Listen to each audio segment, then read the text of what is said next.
Otra vez estamos aquí. Nos estábamos quedando porque ya está en acción el misterio de la iniquidad.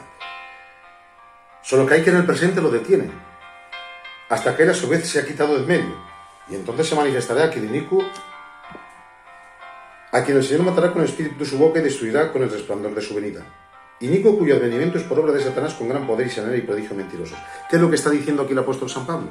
Que hay algo en la Iglesia, que es el Espíritu Santo, que es el que está haciendo una obra de retención para que el inicuo de pecado no se manifieste. Es decir, que el inicuo de pecado, el anticristo del capítulo 13 del libro de Apocalipsis, será el que se manifiesta en el comienzo de la gran tribulación, en la última semana de las 70 semanas de Daniel. Pero antes de eso, nosotros seremos arrebatados, porque el día del Señor, la segunda venida, no puede venir sin que primero se manifieste eso. Pero antes de que se manifieste este inicuo, la iglesia que él asevera y que está enseñando en el capítulo 4 del versículo 17 al 18 de Primera de Tesalonicenses, la primera carta, dice que la iglesia será raptada, porque primero tiene que haber una apostasía generalizada y luego la entrada del anticristo, que es inminentemente lo que estamos viendo en nuestros países. Ahora, el desplome de las bolsas, la economía globalizada que quieren globalizar, la globalización de la política y de la religión. Y todo lo que se está moviendo son principios de dolores. Concretamente, el rapto no sabemos cuándo va a venir, pero está muy cerca. Pero va a ser antes de que venga la gran tribulación. La iglesia no va a pasar la gran tribulación. Porque dice la Biblia, pero nosotros, esto es para la iglesia, pero nosotros debemos de dar siempre gracias a Dios con respecto a vosotros, hermanos amados, por el Señor, de que Dios nos haya escogido para la salvación y no para la ira. Bendecido sea el nombre del Señor. En todos los tiempos ha habido una confusión terrible en cuanto a las dos posiciones de la venida del Señor. ¿Saben? Siempre en la iglesia primitiva siempre creyeron en el rapto a raíz de que fue un misterio revelado por el apóstol San Pablo. Y el Antiguo Testamento creían en la segunda venida para inaugurar el reino milenial, que nosotros no tenemos el evangelio del reino. La iglesia no es el evangelio del reino, sino el evangelio de la gracia. ¿De acuerdo? Ellos creían en el postrer estado, ser resucitados con David, que será a cargo de comandante en jefe de las Fuerzas Armadas. También dice la Biblia que será resucitado en el reino milenial. Pero nosotros no, nosotros estamos en un periodo de gracia, es diferente a Israel, no tenemos que confundirnos. Los pactos con Israel con estado de gracia de la Biblia, bendecido el nombre del Señor, sobre la iglesia. Todos los creyentes de todas las generaciones, queridos hermanos, han creído y entendían que Cristo volvería y que pondría fin al dolor humano y que después habría una resurrección y juicios generales. Pues bien, con el surgimiento de la historia, muchos tragiversaron, pero con el resurgimiento de la historia se aclararon las cosas.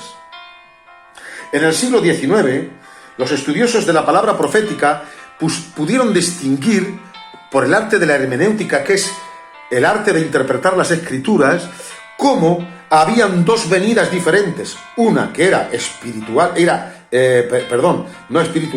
era invisible, el que veía Jesús en los cielos, que está escrita en el capítulo 4, verso 17 de Tesalonicenses, el rapto, que es un misterio, y otra, la segunda venida de Cristo, que viene para reinar con sus santos y para establecer el orden del reino milenial, para darle las promesas a Israel. Y claro, esta confusión se debió, hermanos queridos, a que no se organizaban conforme a estudiar la Biblia en el estudio contextual, ni tampoco por el método gramático histórico, sino que alegorizaban y espiritualizaban todas las escrituras, ¿vale? Por eso hay algunos hermanos, y yo respeto la posición de cada uno, que creen que van a pasar la gran tribulación, y otros que creen que va a ser a mitad de la tribulación, porque uno espiritualizan parte del Apocalipsis, otros lo tienen como histórico y otros nosotros lo tenemos literalmente como suena, que en el capítulo del 1 al 4 está el programa de las iglesias, de las 7 iglesias, y que en el capítulo 4 se abre una puerta, la iglesia sube como Juan subió, y desde el capítulo 4 al verso 17 de Apocalipsis ya no aparece la iglesia, solamente en el cielo, y los juicios de la gran tribulación en la tierra para los 144.000 que van a predicar a Israel, y es un programa para los gentiles, o sea, para las naciones que se han quedado, para Israel, para lo anticristo y para la inauguración del reino milenial, que durará 7 años. Nada tiene que ver con Israel. Con la iglesia. La iglesia no va a pasar la gran tribulación. Eso es, según Jeremías, tiempo de angustia para mi pueblo Israel, tiempo de angustia para el pueblo de Jacob. Ageo, Sofonías, Jeremías 30, Isaías, el libro de Ezequiel y muchos más que hay por ahí, capítulo 13 de Marcos, capítulo, como ya lo he dicho anteriormente, de Mateo, y también capítulo de Lucas, que está comprendido, que Lucas habla también del asedio de Jerusalén, cuando acontecerán estas cosas, cuando se caiga piedra sobre piedra, que no sea jamás reconstruido, y que habla de la destrucción del templo, y más tarde habla de la gran tribulación. Quiero ir rápido, ¿verdad? Por eso estoy hablando muy rápido, discúlpenme. Pero, hermanos queridos, estudiando diferentes pasajes, se puede mostrar que hay dos diferentes resurrecciones relacionadas con el regreso del Señor. Hay la resurrección para los que están en Cristo, que será llevada a la gloria antes del comienzo de la tribulación, y hay también la resurrección de los santos del Antiguo Testamento y de los creyentes que sufren martirio durante la gran tribulación, para que gocen de las bendiciones del reino literal de los 1000 años, tanto Israel como las naciones que se salven por medio de los 144.000 en la predicación del Evangelio del Reino, tendrán que exponer su vida a martirio, serán resucitados al principio del reino milenial, el final de la gran tribulación o la guerra de Armagedón, serán resucitados y con eso se entrarán en el reino milenial juntamente con Israel, y ahí gozarán del reino milenial que Cristo vendrá con la iglesia para gobernar. Amén. ¿Se dan cuenta qué diferencia más existe? Entonces, la primera resurrección, hermanos queridos, en este pasaje, en los versículos, dice que hay una diferencia. Dice la palabra del Señor, 1 de Corintios, pueden leerlo, capítulo 15, verso 23. Os digo un misterio, no todos dormiremos, pero sí todos seremos transformados.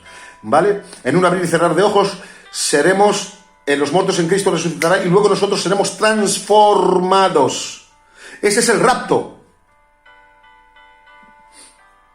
Primera de Tesalonicenses 4:13 también lo habla. Y Primera de Tesalonicenses 5, del 1 al 11, también lo dice. Hay una resurrección de los santos en Cristo. Y esa es para la iglesia. Hay una segunda resurrección, dentro de la primera resurrección, hay un segundo programa de resurrección, si lo quieren tomar así mejor, que será para los santos de la gran tribulación que acepten a Cristo, y para Israel, para los que han muerto en la gran tribulación sin recibir la marca del anticristo, se mantienen firmes, entonces serán resucitados para el milenio. Eso es otra etapa, eso es para Israel y el pueblo gentil que quede. No tiene nada que ver. La iglesia no tiene que ver nada en la gran tribulación. ¿Por qué? Porque el rapto nos trae esperanza a nosotros y consolación. Lo dice la palabra del Señor en el capítulo 14 del libro de Juan. ¿Creéis en Dios? Porque se entristecieron. Yo me voy. ¿Y ahora qué va a pasar de nosotros? ¿Instaurarás el reino de Israel en este tiempo? No os toca a vosotros saber los tiempos, las sazones que el Padre puso en su sola potestad. No se está hablando del reino, sino que me voy. No temáis, me voy a preparar lugar para vosotros, para que donde yo esté, también podéis estar todos vosotros. Y si me voy, vendré otra vez a tomarme a mí mismo, la iglesia. No a Israel, la iglesia. Bendecido sea el nombre del Señor. Así que no tener miedo. Tener clara bien el tema doctrinal de la palabra del Señor. La iglesia no pasará la gran tribulación. Habrá una resurrección de los santos.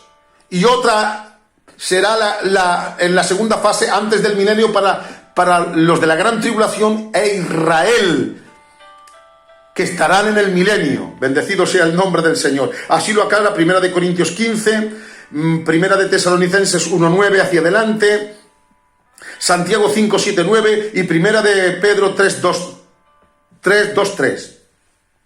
Habrá un cambio, un nuevo cuerpo con los resucitados, así que como ellos están vivos y serán repentinamente transformados para que puedan ir a un hogar para estar con el Señor en el aire. Es decir, que nosotros tenemos un cambio de cuerpo transformado, un cuerpo glorificado. ¿Por qué? Filipenses 3:20 dice, porque nuestra ciudadanía no está aquí, sino en los cielos, de donde esperamos al Señor Jesucristo, el cual transformará el cuerpo de nuestra humillación para que sea semejante al cuerpo de la gloria suya. Bendecido sea su nombre. El cuerpo es diferente totalmente en los santos. Será transformado para que sea igual que el Señor. ¿Cómo regresará el Señor? El Señor en el rapto regresará al cielo, no a la tierra. Al cielo. La Biblia dice, se quedará suspendido en los cielos. Es eminente, secreto. Y ahí desde el cielo llamará con voz de arcángel, y el Espíritu Santo resucitará a los muertos. Y juntamente la iglesia será arrebatada, pero el Señor se quedará en los aires. Mientras que en la segunda venida, que es para Israel, el Señor bajará con sus santos hasta el monte de los olivos. ¿Se dan cuenta la gran diferencia? En el rapto se queda en los aires, el Espíritu Santo los arrebata. En la segunda venida, Él baja con sus santos a poner sus pies en el monte de los olivos para inaugurar el milenio. Bendecido sea el nombre del Señor cuando se haya pasado la gran tribulación. Miren, queridos hermanos, esto es muy grande. No tengo mucho tiempo para deciros realmente acerca de las grandes diferencias que hay entre el rapto y la segunda venida. ¿De acuerdo? Porque esto es una cosa global para que vosotros entendáis y se os quite aquel que tenga un poquito de duda que nosotros no estamos ahora en la gran tribulación por este coronavirus. ¡No! Pues entonces, si estuviéramos en la gran tribulación, cuando vino realmente la peste bubónica, que murieron de 20 a 30 millones, y la Segunda Guerra Mundial, y también la fiebre amarilla del 1918, pues ¿cuánto va a durar la gran tribulación entonces? La gran tribulación durará 7 años.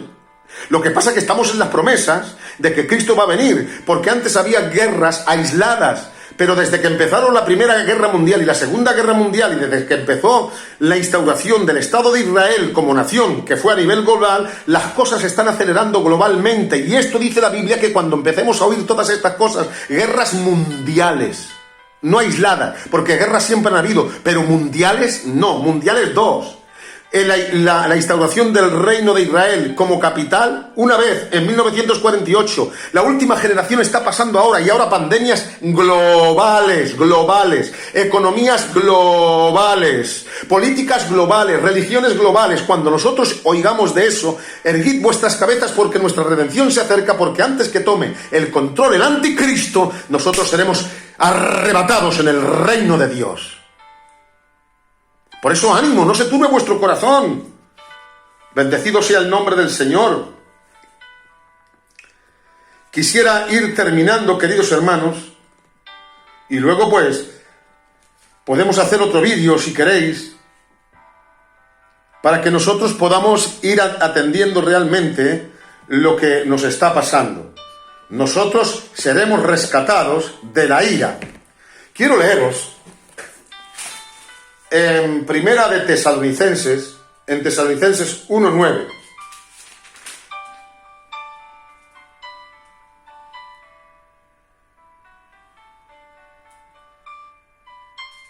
Dice la Biblia.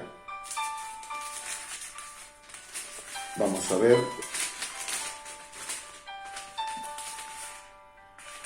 Primera de Tesalonicenses 1:9.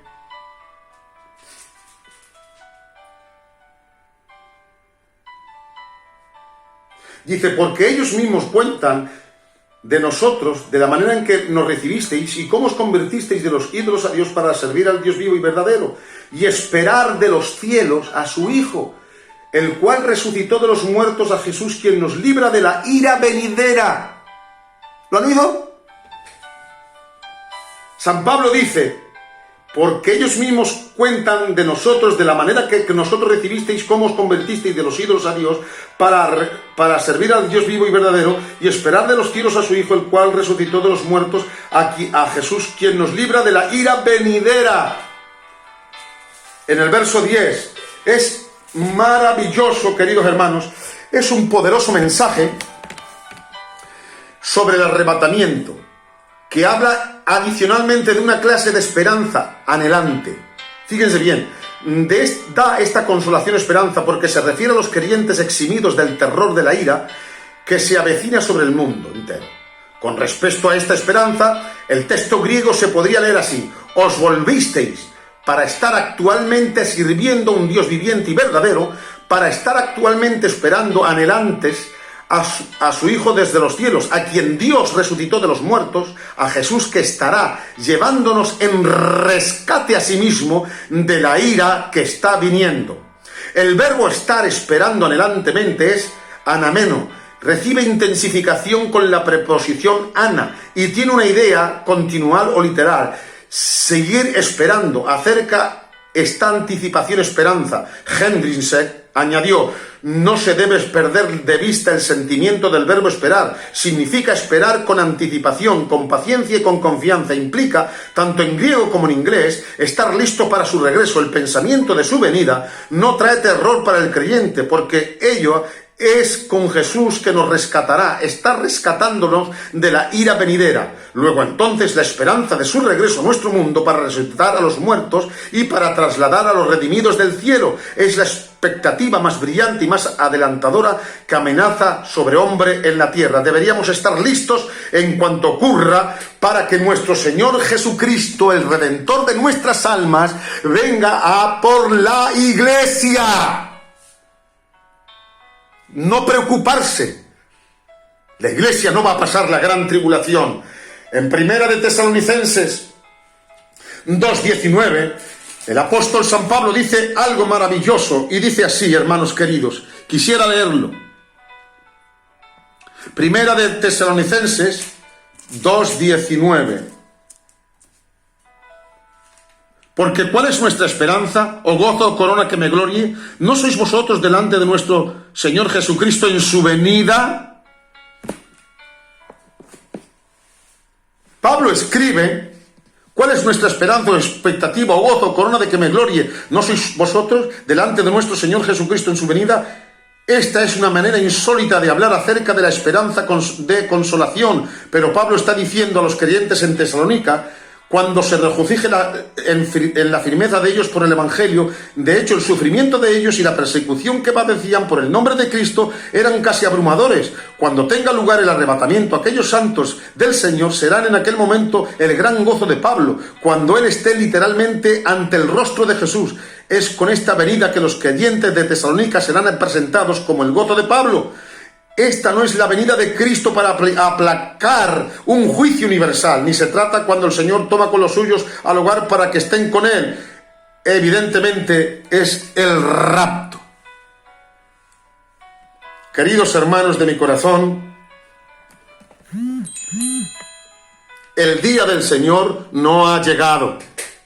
Y con esto voy a acabar. La mayoría cree que Segunda de Tesalonicenses 2:1... Pero con respecto a la venida del Señor y nuestra reunión con Él, os rogamos, hermanos, algunos creen una referencia que tiene que ver exclusivamente con el arrebatamiento, yendo al griego que se podía leer: ahora ruego, hermanos, tocante a la venida de nuestro Señor Jesucristo y tocante a nuestra reunión juntamente con Él. Un hombre llamado Robertson ve todo el versículo como refiriéndose al arrebatamiento, mencionando en Primera de Tesalonicenses capítulo 4, verso 14 y 17. Pablo escribe a menudo que no os dejéis mover fácilmente. En el capítulo dice: no dejéis mover fácilmente, la Biblia la tengo aquí, no dejar de mover fácilmente de vuestro modo de pensar, ni os conturbéis ni por espíritu, ni por palabra, ni por carta, ni por como si fuera nuestra, en el sentido de que el día del Señor está cerca. ¿Vale? No os dejéis mover. Aunque aquí no se emplean las palabras esperanza o consolación, el apóstol está consolando a los tesalonicenses diciendo que el día del Señor no ha venido. Primero tiene que venir la apostasía antes de que venga. Verso 3 dice: nadie os engañe en ninguna manera, porque no vendrá sin que antes venga la apostasía, la segunda venida, no el rapto, y se manifieste el hombre de pecado, el hijo de perdición, que se opone y se levanta contra todo lo que se llama Dios y es objeto de culto, tanto que se siente en el templo de Dios como Dios para hacerse igual a Dios. Esto será en la mitad segunda de la semana, cuando Él haga un pacto con Israel en el templo, en la restauración del templo, y será el inicuo de pecado que tendrá que intervenir, y nosotros no estaremos para nada. Es un programa para Israel.